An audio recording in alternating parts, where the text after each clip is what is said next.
Water meter tool, the tool used to turn off the water. Some people refer to this as a water key, cutoff tool, whatnot.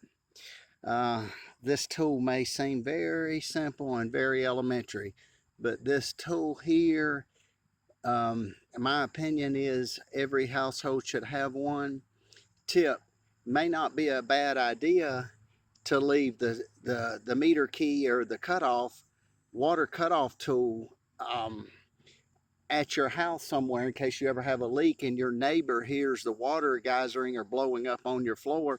Then you could, and the neighbor calls you, you're able to tell the neighbor where the key's at in order to turn the water off.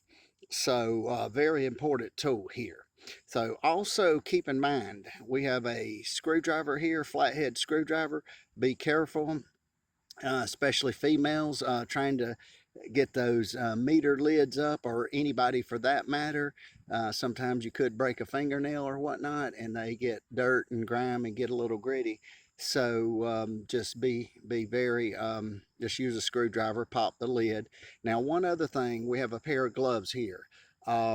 It may not be a bad idea to wear these. I have perhaps seen black widows and spiders and uh, I'm not sure what else. So maybe fire ants can get in there, perhaps even a snake. So just kind of inspect it before you actually stick your hand in there.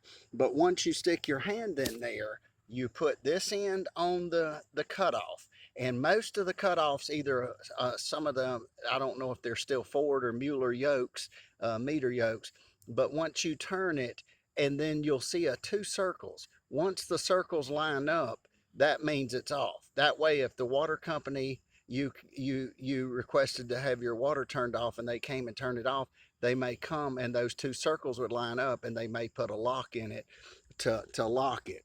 But this tool here is a great tool to have. And again, you could keep it inside, you could keep it outside, you could keep it under the house, you could keep it in a shed.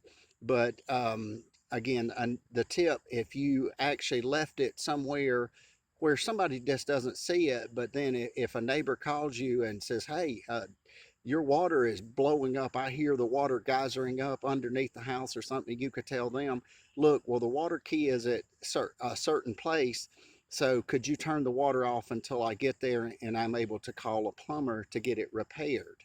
So, and again, this handle here is the T handle where you actually turn it. So once you turn it and the holes line up, it's off. Now, another caveat, be careful. Some of the Ford or Mueller yokes, the modern yokes, they're a lot easier to work with than the old inline meter. And an old inline meter, maybe 20, 30, 40 years old or whatnot. I'm not sure exactly the time frame.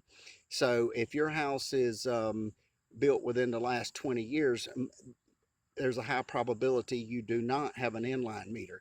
If you have an older house, there's a possibility that you could have an inline meter. So the inline meters can be tough.